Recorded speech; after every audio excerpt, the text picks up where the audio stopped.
वज़ाइफ के लिए वज़ाइफुस सालिहीन ऑफिशियल को सब्सक्राइब करें। वज़ाइफुस सालिहीन ऑफिशियल।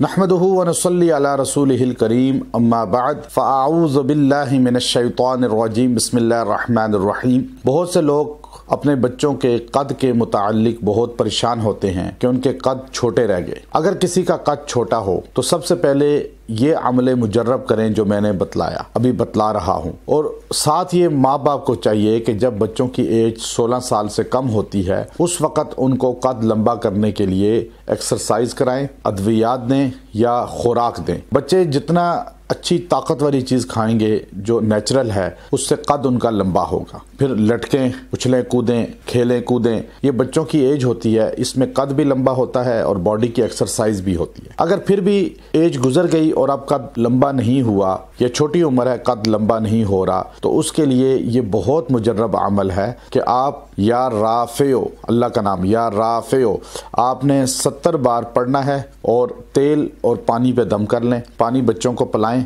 और तेल से उनकी टांगों की घुटनों तक मालिश करें। रोज़ाना ये मालिश करनी है और पानी उनको पिलाना है। इंशाअल्लाह अज़ीज़ अल्लाह उनके कद को लंबा कर देगा और उनको जो है अल्लाह रब्बुल इज़्ज़त जो है वो जिस्म के अंदर भी हड्डियां मजबूत करके जिस्मानी अज़ा को मजबूत भी करेगा। उनका कद छोटा रह जाता है जिसकी वजह से वो फिर टेंशन का शिकार होते हैं। किसी एज में भी ये अमल किया जा सकता है और इसके साथ थोड़ा सा लटकना भी सीखें, किसी चीज़ से लटकें और ऑयल टांगों तक मालिश करते रहें। इंशाअल्लाह अज़ीज़ अल्लाह तबारक व तआला जो है उनके हाइट को बढ़ा देगा और उनका कद लंबा हो जाएगा और अल्लाह रब्बुल इज़्ज़त के यहाँ उनको ये सआदत हासिल होगी कि उनके जिस्मानी आज़ा को भी अल्लाह तबारक व तआला मजबूत फरमा देंगे। व आखिरु दावाना अनिल हम्दुलिल्लाहि रब्बिल आलमीन।